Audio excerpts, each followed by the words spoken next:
Hello and welcome everyone to DRJ's webinar series. I am Bob Arnold, President here at Disaster Cover Journal. Today's sponsor is Illuminer, and today's topic is preparing an operational response for a loss of digital suppliers. Our moderator today is Marcus Vaughn. Marcus is a co-founder and chief growth officer at Illuminer.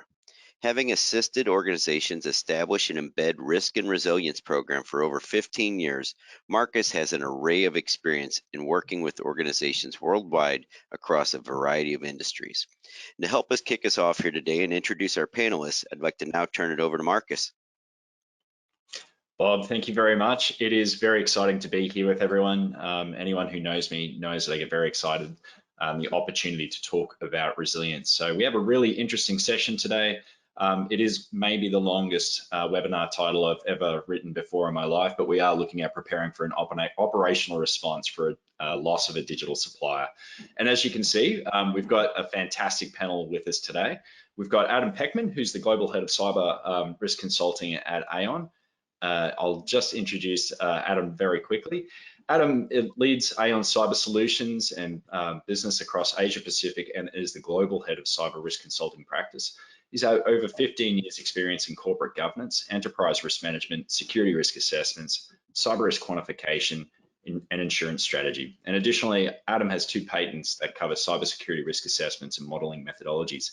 Adam, welcome. Thanks for having me. And also joining us today, we have Alex Quintella, who's the Operational Resilience Manager for Palo Alto Networks. Alex is a commensurate professional with a diverse background, including over 20 years experience in working both across the public and private sectors. He's worked in various Fortune 500 companies where he's been recognized for making the business more resilient by helping them build best-in-class emergency management and business resiliency programs. Alex, welcome. Thanks, Marcus. Happy to be here. Great to have you guys here today. We've got a really big session. Before we kick into that, it is important to note that all the comments made today from our panelists are made from a personal experience basis only and are not necessarily representative for the organizations for which they work.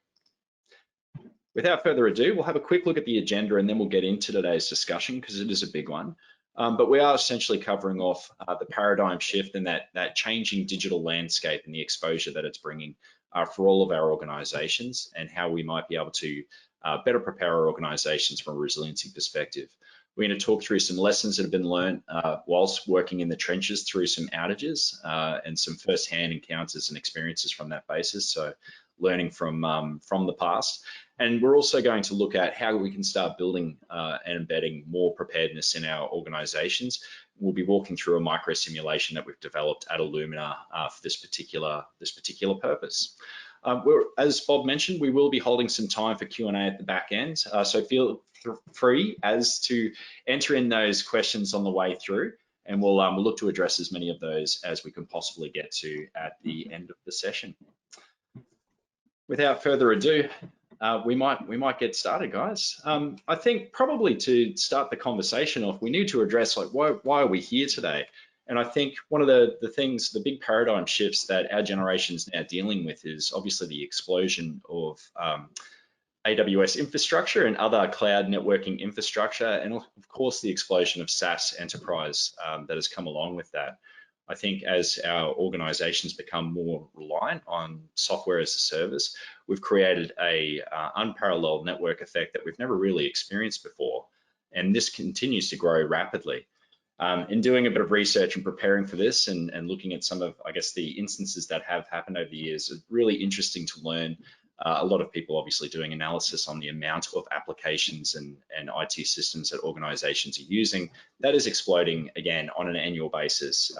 Productive put out a really interesting report last year that showed that on average, organizations have at least 254 IT systems and applications of which they rely upon. If you look into some other research that's been done, that obviously varies depending on the size of the organization. I know McAfee put out a report a few years ago that said enterprise organizations of 50,000 employees above have up to 800 applications on average. Some other really interesting points that play into that then are the fact that something like, again, Productive reporting 56% of IT applications are actually shadow applications. They're not owned by IT.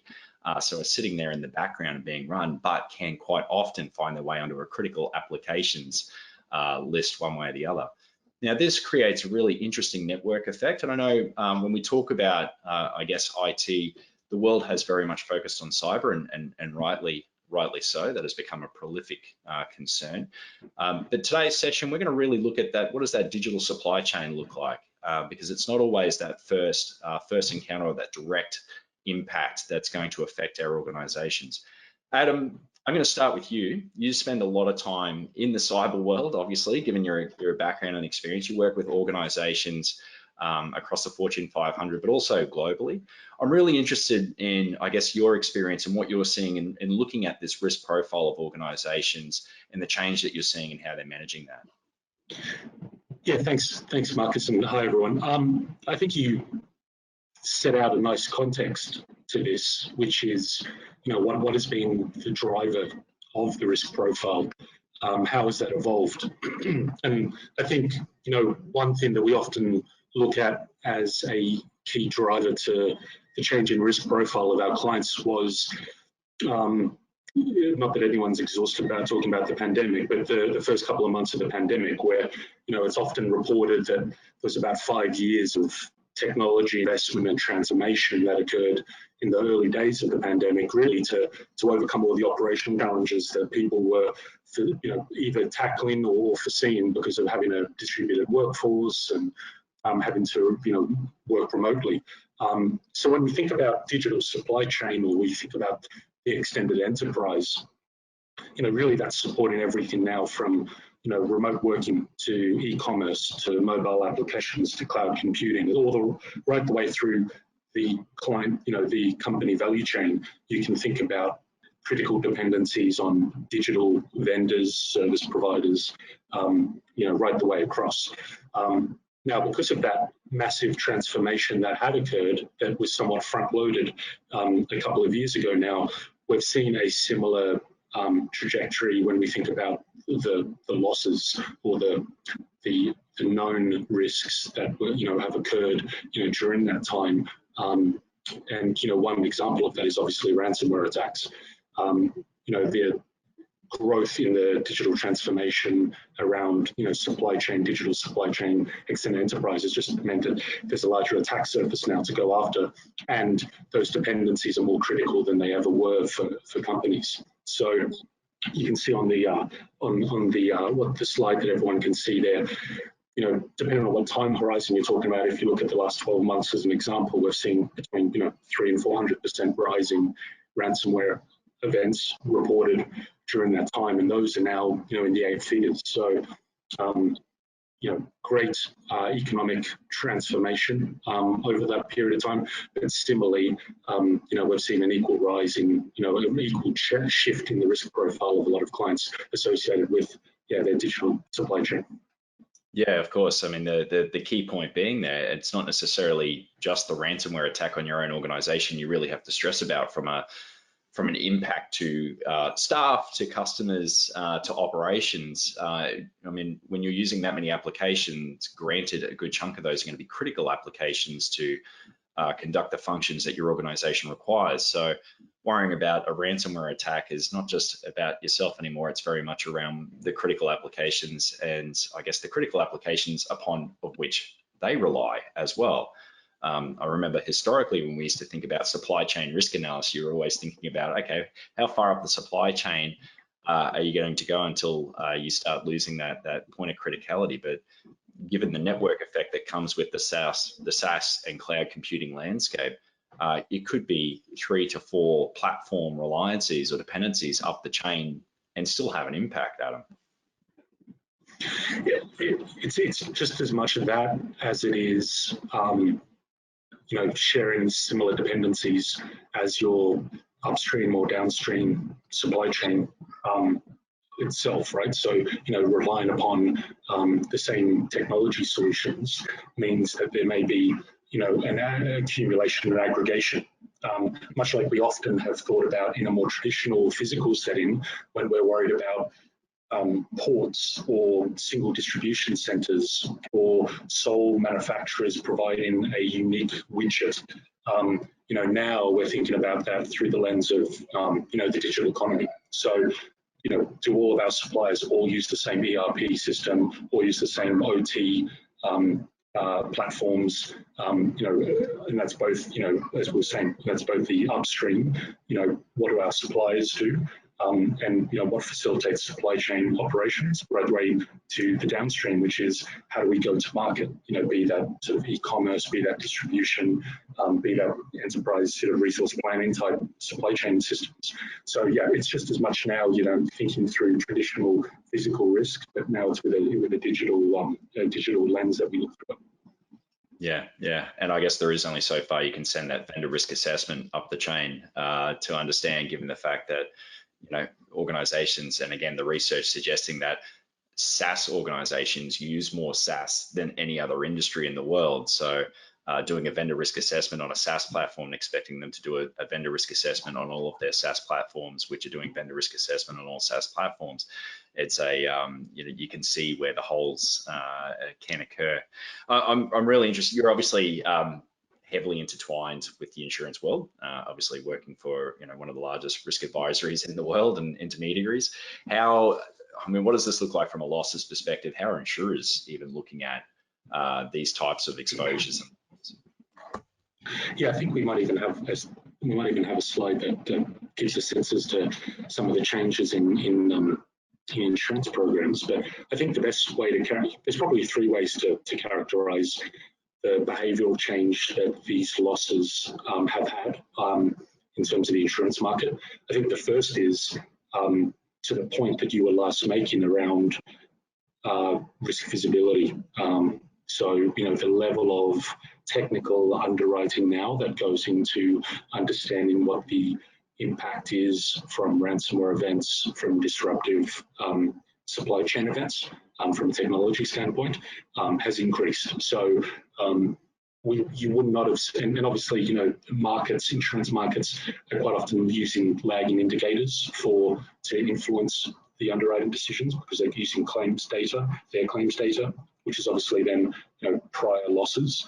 But you start to see how those losses are now sort of working their way through the underwriting practices of those insurers. So focusing now heavily on the quality of the disaster recovery plans. Do business continuity plans contemplate, critical dependencies on technology providers and ransomware events? Do you have backups for those, critical systems and data sets and applications, that you claim to be heavily dependent on? All of those now are really lead into or driving, declinations and underpinning decisions around pricing, capacity, attachment point, breadth of coverage. The other one is just, and you can see it on this slide, is the change in the insurance rates. So, as losses are increasing, the obvious implication of that is then that rates are increasing. So rates will, we anticipate rates will increase for the first half of 2022 and into, perhaps stabilizing toward the end of this year. And then the last would be around underwriters trying to understand better systemic risk issues, correlated risk issues. So, what are those vendors that you're relying on? What are the vendors that you're relying upon, so that they better understand what potential aggregation and accumulation exists within their portfolio.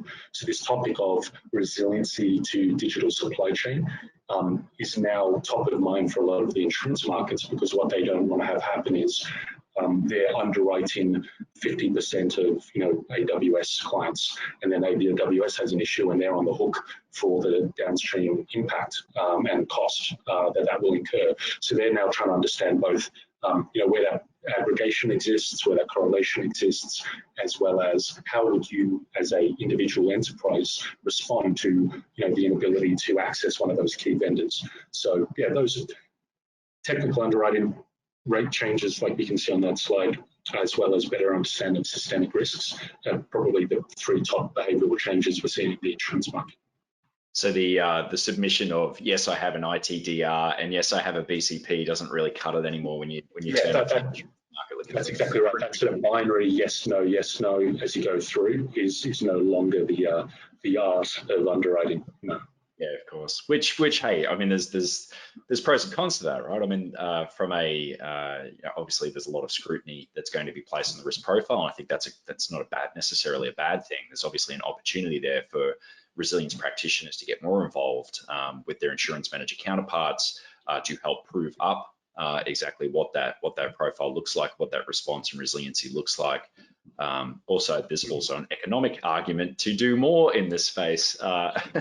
And look, and we're going to touch upon that, I'm sure, in the course of the conversation. But I think that's a great point. You know, you can view these types of requests from insurers as more sort of administrative asks.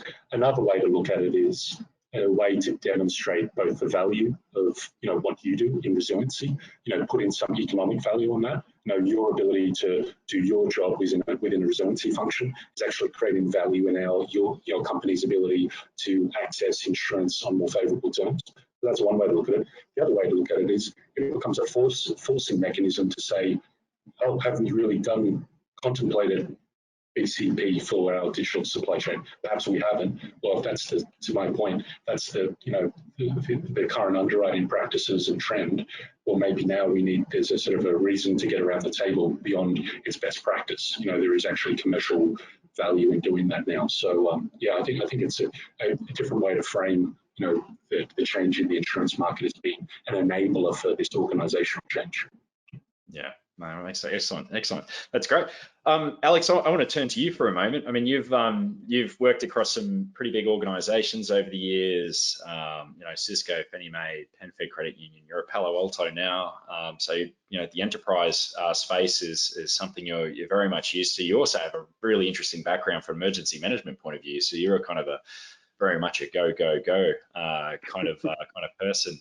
You've been through some interesting losses over the years. I'm really interested in, I guess, your experience and how prepared you believe, teams are, centralized resilience teams. We obviously think about this a lot, day in, day out. Obviously, we have to engage with a lot of stakeholders across the organization to also get them to see the light before game day turns up. What's your take on teams outside of those centralized response teams and how prepared you believe they are for some of these again, next order effects in a digital supply chain sense? Yeah, and thanks, Marcus, and hi, everyone. I think we're getting better, but there's still a lot of work to be done. If I could think back to one of my recent experiences, attrition that we're seeing right around the market right now is a big concern, because when we experienced the loss of a provider, one of the things we found ourselves in right away was we had lost so many resources that used to handle addressing the response to the outage.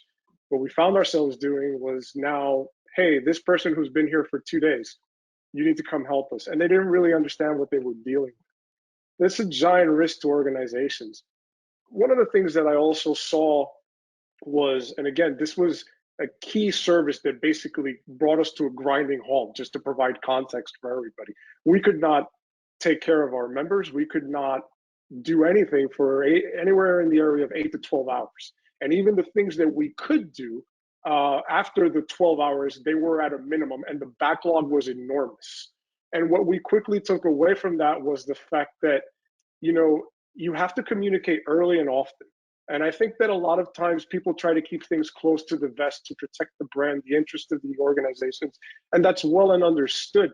But are you taking a moment, and Adam brought up a great point. What's that do to you also to your credibility, kind of you as a professional, right? You're trying to manage this kind of event, and now you're in the thick of it, and everybody's asking you questions fast and feverishly. You're trying to help comms coordinate and address that external, right? Because there's always the impact to the organization and the brand. And now everything's going to a rut. Is that my time to whip out the BIA? Probably not. Is that my time to really start to get acclimated with my plans? Testing and exercises are probably just super important right now more than ever. Starting to see a lot of other organizations accelerate their growth, take off, right, implement. And what they find is when they whip out those things, they are stale. There's gaps that they didn't understand and now are there staring them in the face. And again, we found out the hard way. I'd hate for anybody else to be caught in that situation.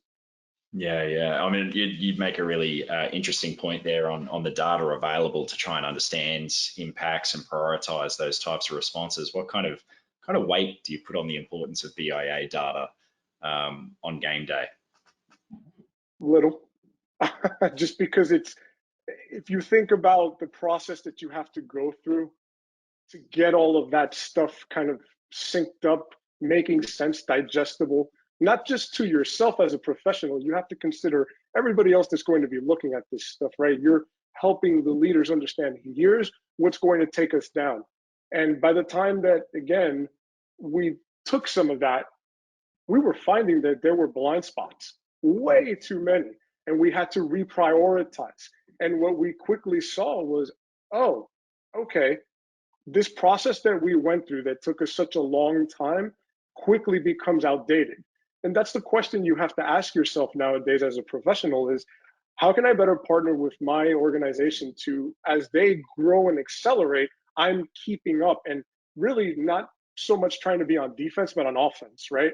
And I think that it's just, again, it's something that I've experienced in so many different places and seems to be transcendent. I think that was probably one of the biggest weak points I can think of right now. Yeah. In terms of, I guess, going through that responses, there have been acute stress levels going on there at all levels of the organization. What have you learned in terms of relationships and trust in both preparing for the game day and then what that looks like on game day and how that translates? It's ultra important to communicate, like I said earlier, and often not only externally but internally, right? You want to get into the weeds as much as possible. And I understand that there are some folks out there with very lean teams and resources. Trust me, I get it. But you have to do your best to prioritize that as part of what you do on your day-to-day, right? You can't expect to have people ultimately see your viewpoints in a crisis if they don't have some sort of relationship with you, because they're not necessarily going to understand what is important to you, kind of your angles and your takes. And it becomes really difficult to convey, right? You might have the best intentions. You might actually be calling out something that people, hey, if you go down this road, I don't know that you understand the significance of it, right?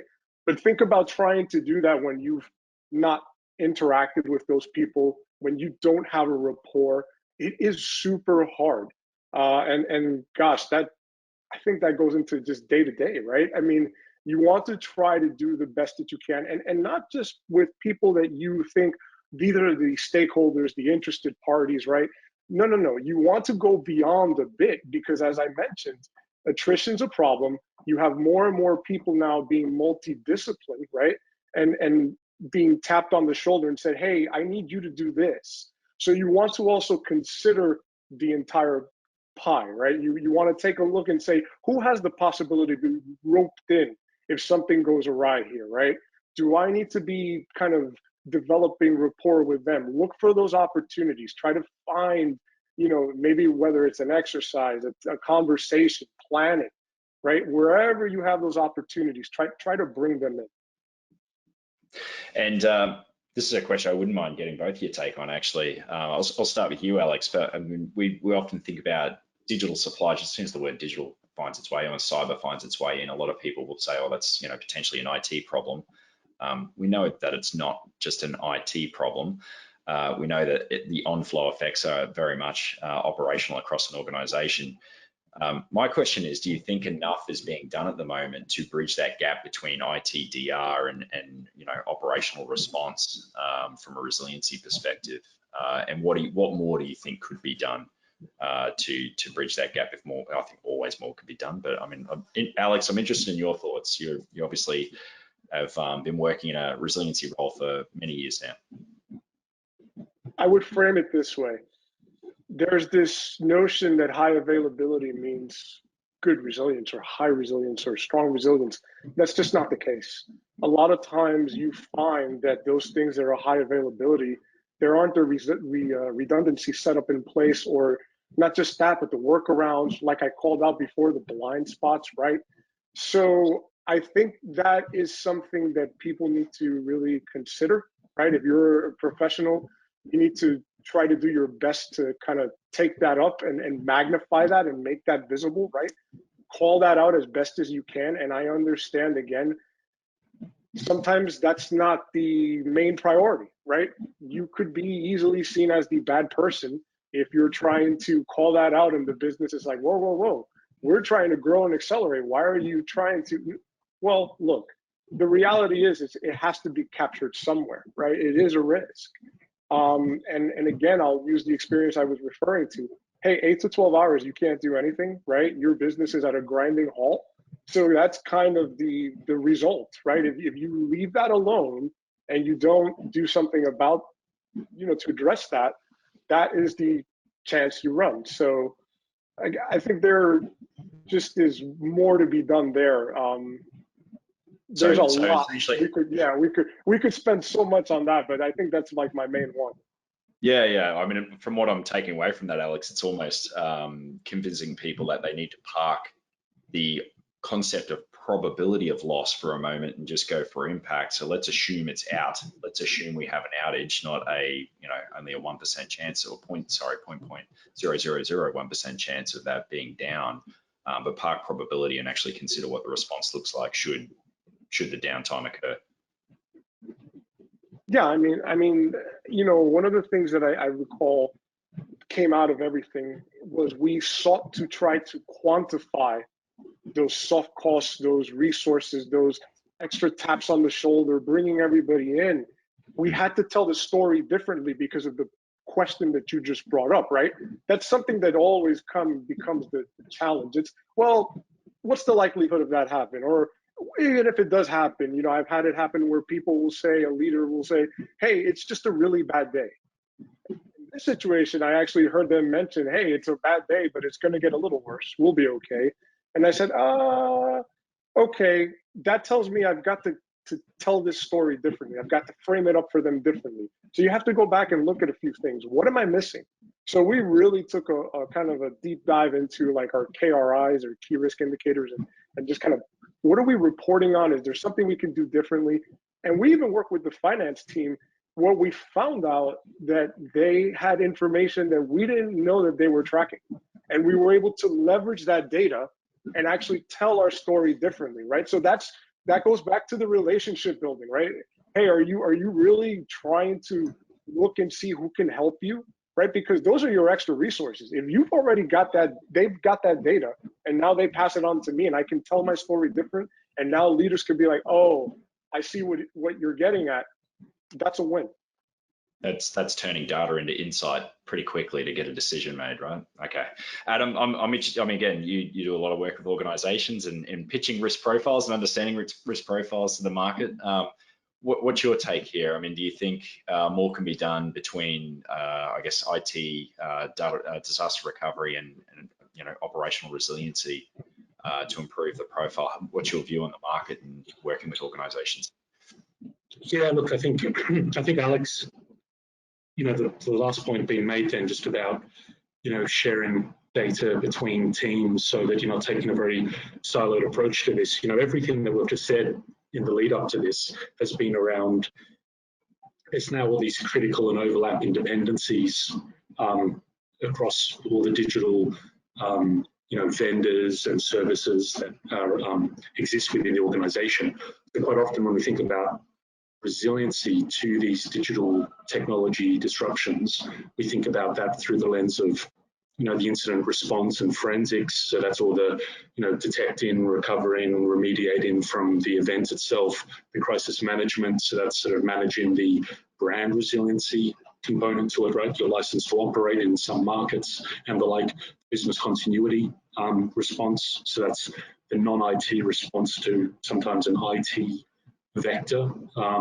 So what's the business doing during that time to work around those dependencies or lack of availability of those dependencies, as well as the the sort of more traditional ITDR, the disaster recovery. So, managing the availability of those critical systems and services.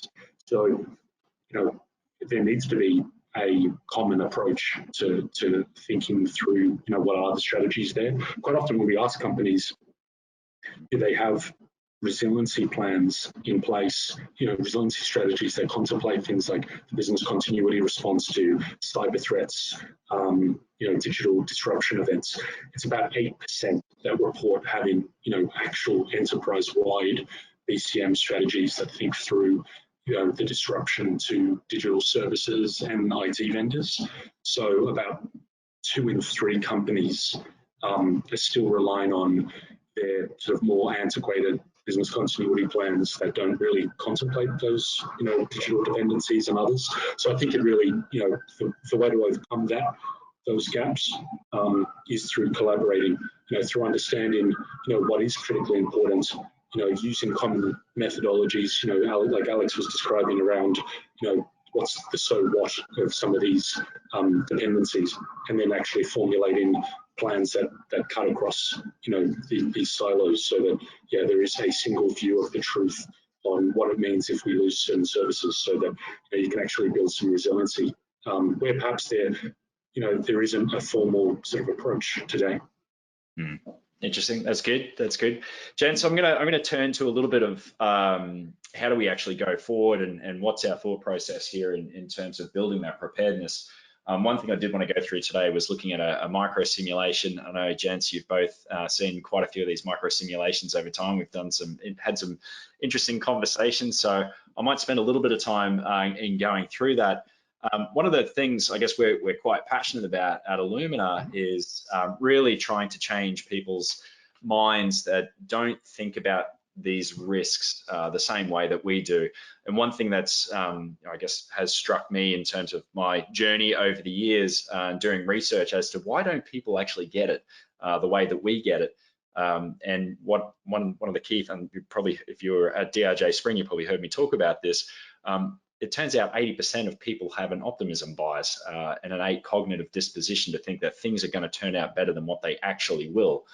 So I'd advise everyone to go and do a little bit of background, not expecting everyone to be a neuroscientist, but just to take that on board, and the fact that the people that we're talking across in an organization, unless they've actually had a lived experience and have seen what the downside is going to look like, they are naturally, innately going to be thinking that a ransomware attack may happen today, but it's not going to happen to us. And that's probably the most succinct way to talk about an optimism bias. You can accept that bad things are going to happen. You just don't accept that bad things are going to happen to you or me.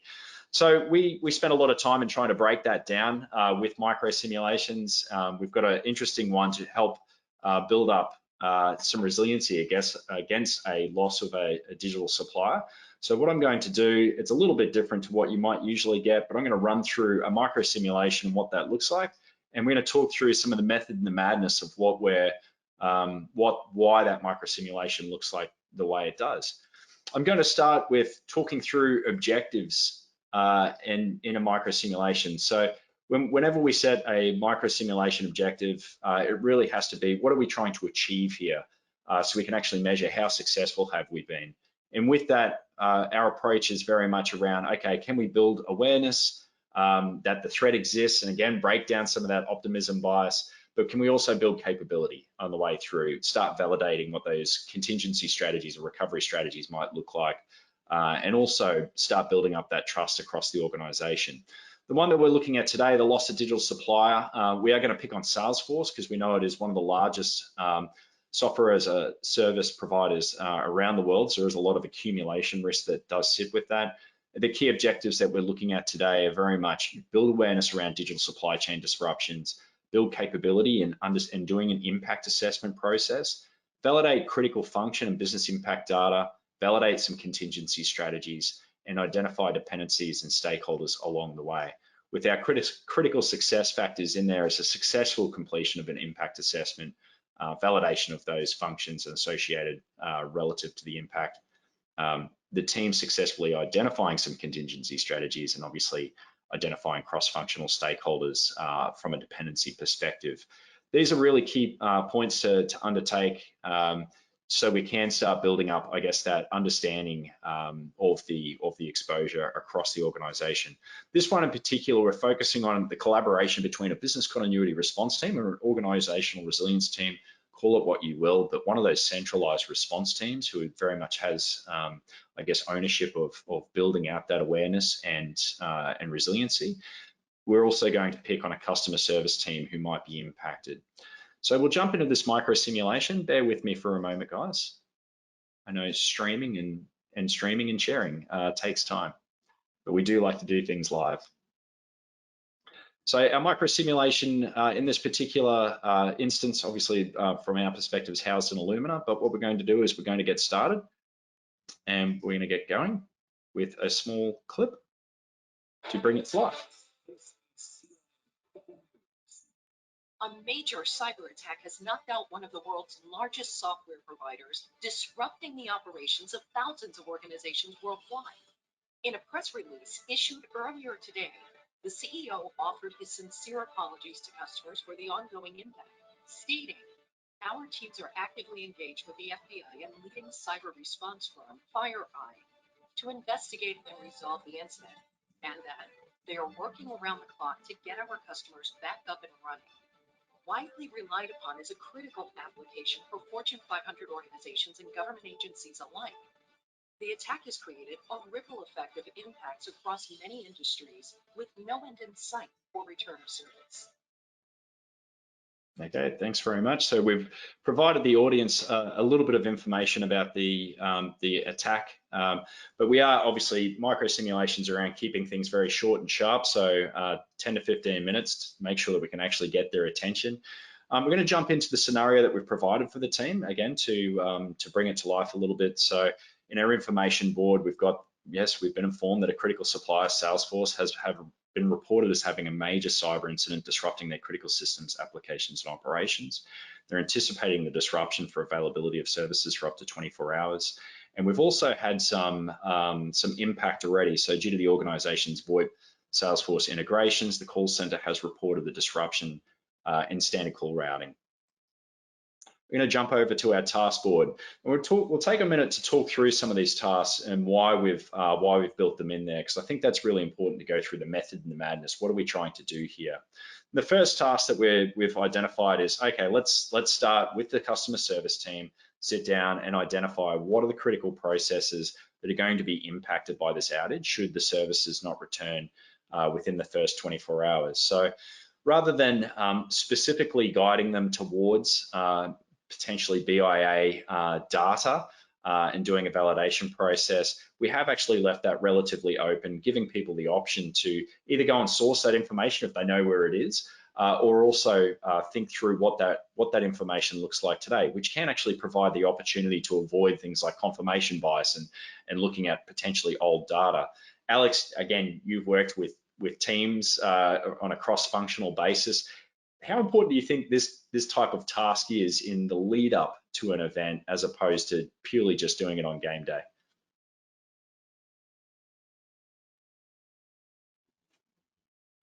Sorry, just trying to get myself off the mute. Sure. Super important. it's to lose a lot of time on something like that.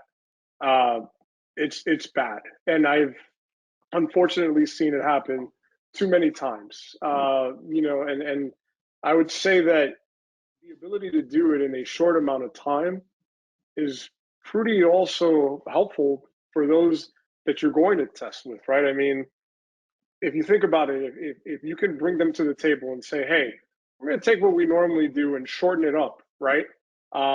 Super important. Excellent. The second task that we're looking at there, guys, is very much around undertaking an impact assessment to identify those high, moderate, or severe impacts. I mean, obviously, impact assessments are a really important way to get prioritization of what we're really concerned about. Again, Alex, I'll throw this one to you. How prepared do you think teams are outside of a crisis response team are to actually understanding what those impacts look like? And do you think this is a relevant task for teams across an organization? It is. to answer the other part of the question, how prepared they are, it's honestly contextual, because what I've found is there are folks who will understand it, but unfortunately move on, not pass that knowledge along, and now that's where your gap comes, right? And more importantly, kind of like what I was talking about before, was the way that you're growing and accelerating, or the way that you're not maintaining things, because that's the other part of the equation, right? Are you catching up with this data? How quickly can you do that? How quickly can you share that? That all plays into this. And that's why it's important to kind of almost like kind of as a you want to call it a stopgap, a check, whatever you might, you have to somewhere along the line of your process say, okay, wait a minute, let me do that check, and let me make sure that what I've got here so far makes sense as I'm going along that planning process, right? It's totally okay, right? Some people might say, well, wait a minute, that's counterintuitive. No, you're setting yourself up for success, because again, if you start your planning process and then you get to the end, and now you've got to go back and you say, well, I've got stale data, then what was that for, right? Catch it beforehand, work smarter, not harder. Yeah. The third task that we've got there, and obviously I'm working from the bottom up, is identify any strategies that could be implemented to reduce the impact, obviously making note of what resources are required. So this is really much getting into the weeds of, we know we now have impacts, we're prioritizing what we need to get done to get that workaround happening. I'm interested in both your take on this. Alex, how important is that to start getting people's heads around that before game day? I mean, what's your experience in working through teams on this? You're going to find that if you take folks through this journey, they're going to feel more comfortable sharing things, because they're not in the thick of it with whomever, right? Depending on where you are and the structure of your organization and the processes involved, you could have different people on that, either bridge or chat room or whatever it may be that you use, and not everybody's going to offer up everything, right? And that kind of slows the response, and it's a problem, right? And the other thing is that you want to foster those thoughts and those comments and those ideas that people have, because you're going to more often than not find that there are just, again, those blind spots that either one, you weren't aware of, or two, could improve your process altogether. What I remember, again, picking on the last experience that I was talking about, we did, and the after action, right, the debrief, and what we found was a process that took 4 hours could have taken 20 minutes if we had communicated a little bit differently, right? So again, think about that speed and efficiency when you're dealing with an event. 20 minutes, gosh, that would have been perfect compared to the 4 hours. Yeah. Adam, you spent a lot of time doing risk modeling and understanding how bad could these impacts be, and then what could we potentially do to mitigate or reduce the potential impact? How important do you think it is for an organization, especially before they turn up to an insurance renewal cycle, to have thought through some of these on their critical vendors?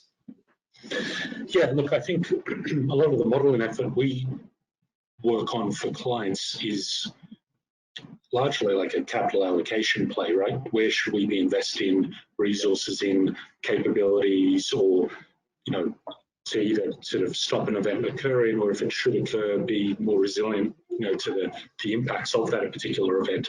I think, that's great, and also that can obviously inform insurance strategies in terms of what the actual, capital hedge is to those events.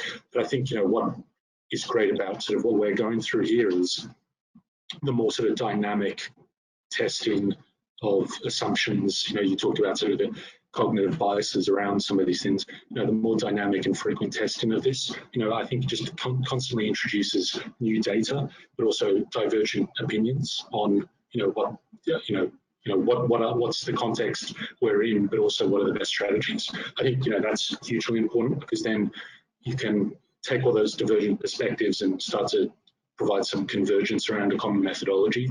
To what Alex was saying, to start identifying, quantifying, prioritizing the gaps and initiatives that you need to sort of start to layer into the planning. So I think we've seen when we look at some of the claims examples we see, which are triggering significant business interruption losses, very similar, sometimes identical peer companies taking very different strategies to remediate or mitigate, the income loss associated with some of these events. And you would think if they probably had the ability to play through different scenarios, different strategies, and actually understand, the collective opinion is we should do X in the event of, they probably would have arrived at a better outcome. Because you can see that divergence in results when you look at the claims information, and a lot of that is just not coordination between, like I was saying before, people from managing to the commercial front of the organisation and others managing to the backbone from a resiliency standpoint. Connecting around, what are the ideal strategies for some of these situations. I think, what you've gone through is, I think, a great sort of forum to actually be able to stress test some of those assumptions and arrive at the best strategy going forward. Yeah, absolutely. I mean, we've got to keep in mind this is we're picking on one particular critical vendor. There's absolutely no reason why you couldn't run through the same micro simulation as we're doing with organizations to test, their top 5 to top 10 critical vendors throughout a year, whether that be even a data breach situation to a loss of digital or loss of service. The final one that we've got there, Alex, I'm interested in your take on this. Again, having worked across many organizations, identify other departments from a dependency or functions that you believe might be impacted should the services not return. How important it is to have a think through that before game day, and why do you think that task is so important? It's tied into the point that I made earlier. You're going to run through these things, and inherently, you're going to find somebody's going to come to your session, whatever it may be, right? Whether it's a sim or even a walkthrough, let's talk about it that way. And they're going to bring up a point, well, this is going to be restructured or reorganized very soon, and it's not going to look and feel like that. You're going to be like, huh, okay, nobody told me about that. And then now the next thing you know, you're like, well, I need to get on that. And again, that's kind of that check and stop gap, because as you're going through your planning process, you're going about it as, well, everything that I have here seems good, and here we go, right? And you're going to start to collect your data and everything. But it's always good to kind of have these along the way, again, because you can find out those bits and pieces that you normally wouldn't find out about. The other piece of that is that can help you already. We talked about that relationship building piece, right? Now you're getting put onto the other players, and you're like, oh, okay. You start to really map it out, right? The one thing that I would say, though, is make sure that you're not the point of failure, right? Because it's like, hey, great, I know this now, right? I'm the professional. No. Pass that along, right? I mean, I know we're not good about taking time off or kind of unplugging. I get it, we're always on, but we're guilty of that. But we have to make sure we're better about that, right? Share that stuff just in the instance that you're not around, right? It's well known. Well, this person thinks that. This person, okay, cool. No, I completely agree, Alex. I think that's you're touching a really good point, right? Build resiliency even into your own role.